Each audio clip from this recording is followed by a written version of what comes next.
kui halb on sinu kraanivesi. Otto! Tere! Kätte on jõudnud 22. märts, veepäev. Me oleme siis siia toonud veevana, vetevana Elina, kes siis tuleb vastab kõigile meie veega seotud küsimustele. Tere, mina olen Elina Johnson, hariduselt nii bioloog kui keskkonnakorraldaja. Mul on üks suur vihmavari, mille nimi on vesi ja selle all ma olen kokku puutunud päris paljude erinevate teemadega. Mis veevaldkonna eest sa vastutad? Hetkel püüan koordineerida seda, et Eesti veed saaksid heasse seisundisse. See on veepäev. Ülemaailmne veepäev on ellu kutsutud eelkõige selleks, et juhtida tähelepanu probleemidele, mis veega seonduvad. Eriti siis puhtale joogiveele ja toimivale kanalisatsioonile, mis on Eestis ilmselt nagu ka igapäevane paljude inimeste jaoks. Probleem või nagu kanalisatsioon on igapäevas? Kindlasti on maailmas piirkondi, kus puhta joogiveega on väga suuri probleeme, mida meil Eestis ei ole, aga alati on hea juhtida tähelepanu asjadele ja mõelda, kuidas saab veel paremini. Kes vastutavad üldse selles valdkonnas? Eestis on päris palju juba erinevaid ametkondi, kes tegelevad erinevate vetega nii-öelda. Näiteks kui on mingid joogivee küsimused, siis nendega tegeleb Eestis Terviseamet. Mis puudutab nagu sellist töötlemata vett ja looduslikku vett, siis sellega tegeleb Keskkonnaamet. Üldine loogika on nii, et kui sa endale koju hakkad rajama kas näiteks joogiveekaevu või reoveepuhastit, siis see põhiline sinu pöördumiskoht peaks olema kohalik omavalitsus. Meil on siin salvkaev, mis veemasid saad? Salvkaevust sa saad, ütleme siis suure tõenäosusega maapinna lähedase põhjavee. Salvkaevud on nagu kõige reostusohtlikumad tänu sellele, et nad on selle maapinnalt tuleneva reostusele üsna tundlikud. Et mul lumi sulab, mul on siin all kunagi olnud, keegi on otsustanud, et ma kaevan oma prügi siia ja siis see kõik jõuab mulle tegelikult sinna vette. Näiteks? Puurkaev. Kust see, mis vesi mul seal on? Puurkaev võtab vee sügavamatest kihtidest ja kui salvkaevul on sellised nagu rakked või sellised rõngad, mis kaevatakse maa sisse, siis puurkaevul on selline pikk veenike metalltoru. Keegi tuleb teeb sulle kaevu, siis tema enne teeb selle analüüsi, et millisest kihist on kõige parem joogivesi võimalik võtta. Kas on võimalik see, et põhjavees ei ole nii hea vesi kui see, mis ma saan salvkaevuga? Kui sa võtad puurkaevust vee, siis meil need sügavamad põhjaveekihid on nagu nende kvaliteedi pärast me tegelikult ei pea väga suurt muret tundma, et see maapinnalt tulenev reostus on see peamine ohuallikas. Aga üldiselt ohtusid ja riske on alati, aga suures plaanis ma arvan, et on okei. Eesti põhjavesi on nagu joodav. Võib-olla sellele vastan ei. Okay. Sest et see on oluline, et sa teaksid, kas sul on seal põhjavees looduslikult midagi, mis joogiks ei kõlba. Ehk siis kas sa peaksid seda vett kuidagi töötlema, et sealt mingitest asjadest lahti saada. Ma näitan sulle nüüd midagi. See on ülihea, et sa läksid sinna. Mis juhtub, kui ma guugeldan Eesti vesi teada? Ei. On Eesti vesi OÜ, mis on siis need filtrid kraanidele. Siin on nüüd siis selline osa. Puhas keskkond algab puhtast joogiveest. Kraanivees võib leiduda sadu erinevaid tervist kahjustavaid saastaineid, millest enamuse joogivees leidumine ei ole isegi seadusega reguleeritud. Kuidas paneb tundma siuke lause? Tekib küsimus, et nagu miks tekitada alusetult hirmu inimesest, kes seda loeb. Sest et see nagu, et on sadu erinevaid tervist kahjustavaid saastaineid, et see on siuke fearmongering ikkagi. Ja pigem küll, sest et me teame väga kindlalt Eestis, et üks asi, mida meil on hästi palju, on raud. Teine asi, mida Lääne-Eestis näiteks on fluoriid. Et hästi oluline on nagu teada lihtsalt, et see riskifaktor. Kuidas sa teada saad seda?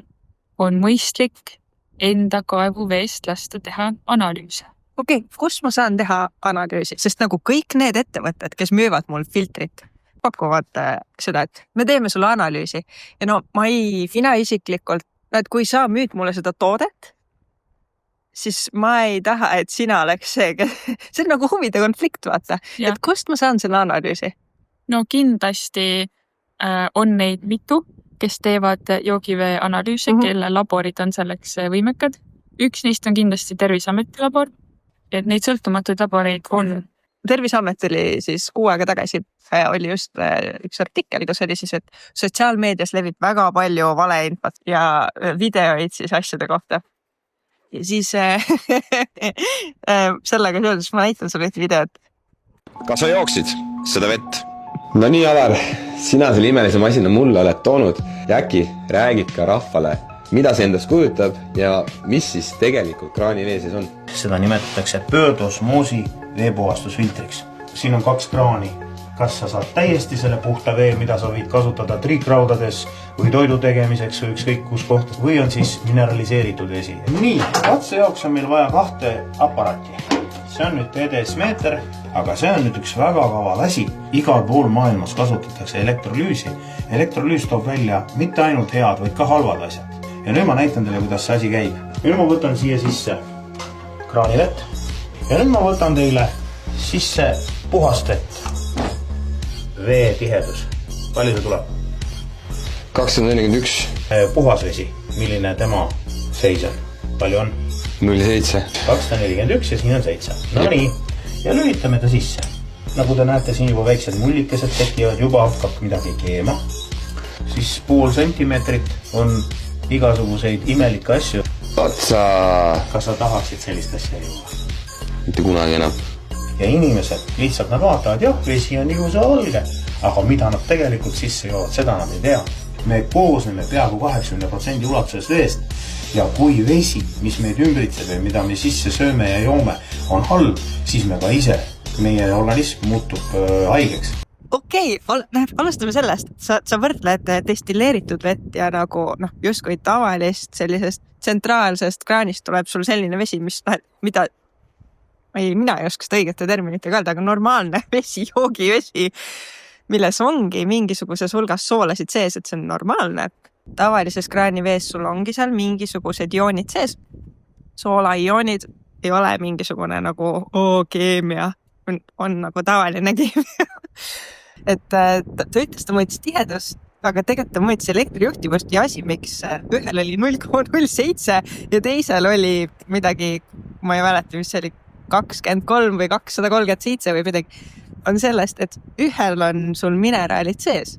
Ja teine on sisuliselt, see on testvesi. Sul on välja võetud kõik asjad, see on destilleeritud vesi. Ja testvee joomine on ohtlik. Jah, et see on nagu see on see esimene pool ja siis ta tegi elektrolüüsi. Ja elektrolüüs on selline asi, ma lasen elektrit läbi mingisugusest keskkonnast, tema juhul siis veest.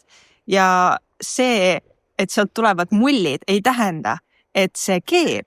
See tähendab seda, et mul see vesi, mis on H2O, laguneb vesinikuks ja hapnikuks.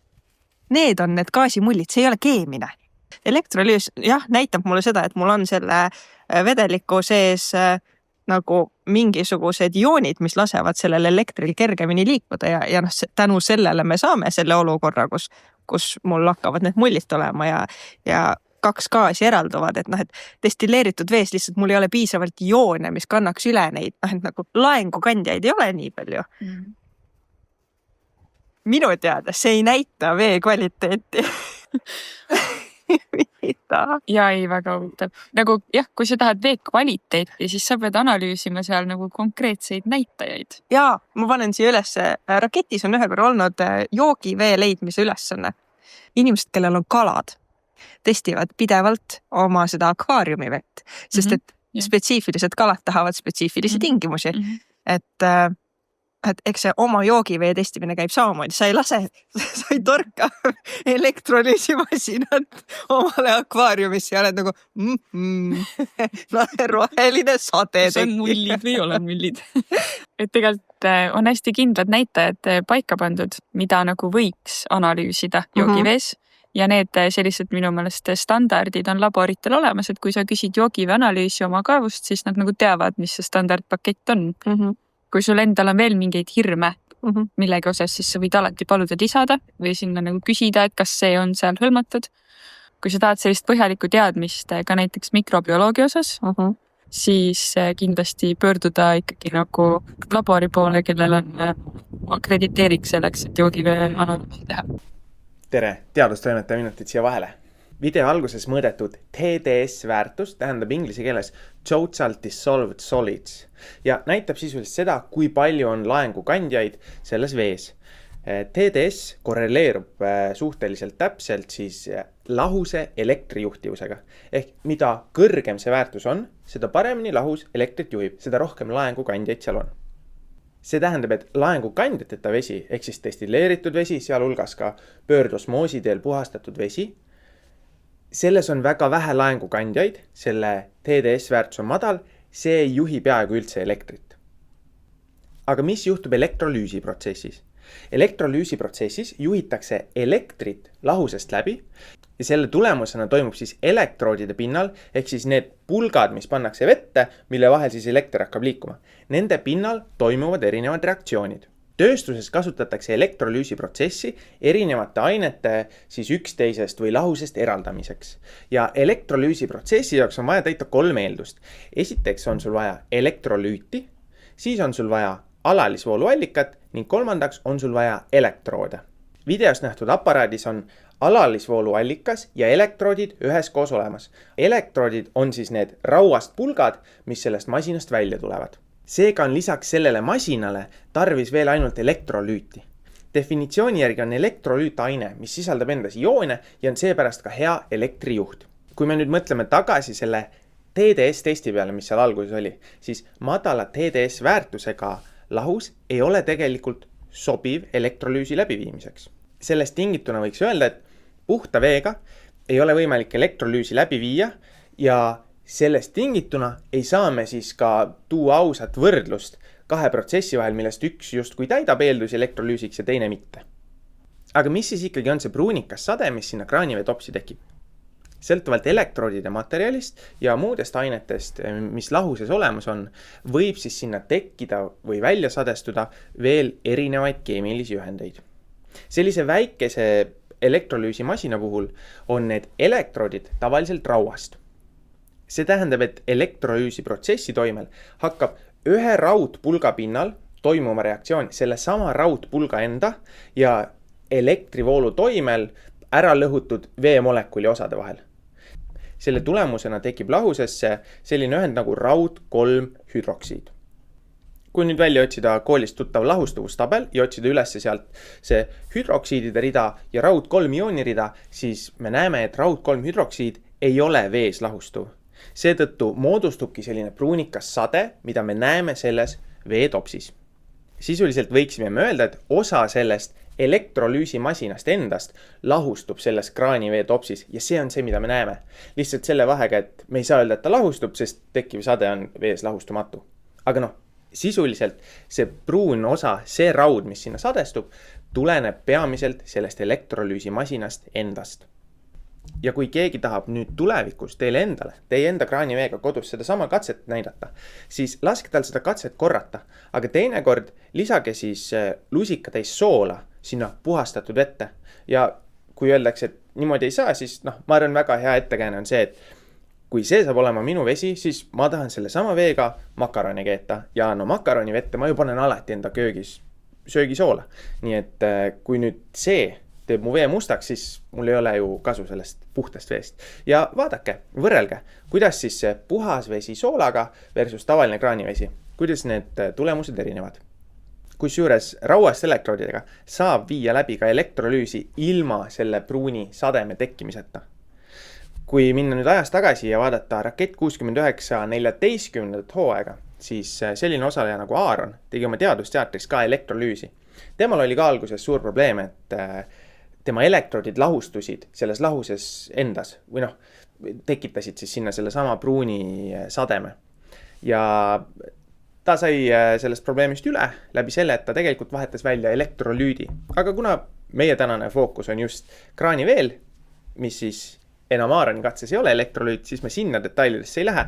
Küll aga minge vaadake seda teadusteatrit ja selleks, et rääkida edasi kraaniveest, siis ma annan tagasi sõna Elinale ja Karoliinele. Aga see oli lõpus, ma ei teadnud, et siuke Aga see pole näinud. see on nagu jälle siuke valeinfo levitamine, mis nagu Ma arvan, et see on siuke hea asi, millega nagu külvata hirmu ja tõmmata tähelepanu, sest et me kõik puutume kokku. Me kõik joome vett. kõik joome vett ja me kõik kasutame ka kanalisatsiooni. Ehk et see on nagu, tööpõld on ju lai, nagu kelleni jõuda. Selles mõttes tõesti nagu kulla auk ilmselt, aga nüüd, kui mul on see oma kaev, siis me sellest juba rääkisime, et sõltub sellest, et kust sul see vesi sisse tuleb ja et siis sa oled nagu rohkem avatud sellele, et sul ongi seal mingisuguseid aineid on, et sa pead nagu jälgima ise rohkem seda. Ja. Aga et nüüd, kui mul on see tsentraalne vesi. Sa tegelikult ju maksad raha selle eest, et keegi teeb selle töö sinu eest ära ja sa annad nii-öelda vastutuse kellelegi teisele, kes on nagu pädevad eksperdid seda tegema. Et kui me räägime see, et sul on oma see salvkaev või puurkaev ja siis on oma vesi, siis sa pead ise rohkem jälgima, eks ole, ja et linnades on see, et linnas on sul siukest tsentraalne vesi. Ma tunnen, siit on hästi kerge vastu tekkima see argument, et aga Kuressaares oli või Tartus oli see mingi bakter sees. Et see, et meil on tsentraalne, ei tähenda kindlasti seda, et seal mitte kunagi mitte midagi ei juhtu. Et kõik asjad ikkagi selles mõttes on võimalikud. Ja Kuressaares läkski õnnetult nii, et juhtus. Aga ma arvan, et võiks turvatunnet otsida sellest, et vähemalt sa tead, et seal taga on nagu terve meeskond, kes 24/7 teeb tööd selle nimel, et see olukord uuesti stabiliseeruks. Seal on väga konkreetselt see asi, kõik toru kuulub KOV-ile. Jah, ta kuulub sellele vee-ettevõttele, kes on nagu KOV-i all. Et kui ma olen kuskil seal eramajad ja see, et siis on nagu keeruline ilmselt vajutada, et tee korda oma assi. Kui sa ei ole seda vastutust kellelegi teisele andnud, siis hästi mugav on tegelikult ka teistel asutustel öelda, et aga sinu maa, sinu kaev ja sina vastutad selle eest. Kuigi tegelikult sa ei pruugi ise midagi valesti teha.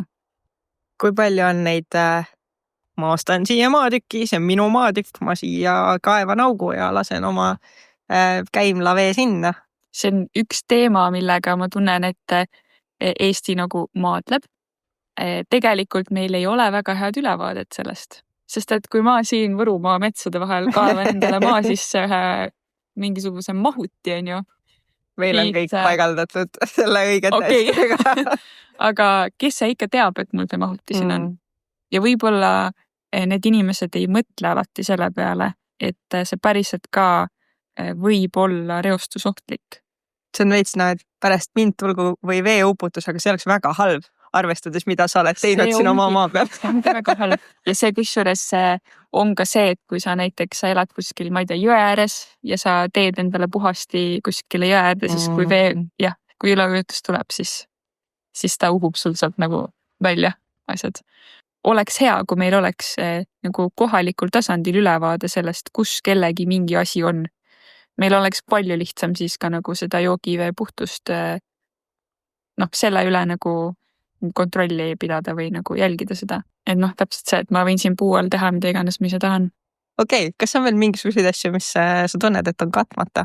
Kui sa tunned, et sul on oma kodus või selle ümbruses või Eestis nagu teemad, mille osas sa tahaksid kaasa rääkida, siis avalda oma arvamust. Tegelikult uue terviseplaani koostamine käib praegu selleks, et mida tuleks teha, et Eestis vesi oleks paremas seisundis.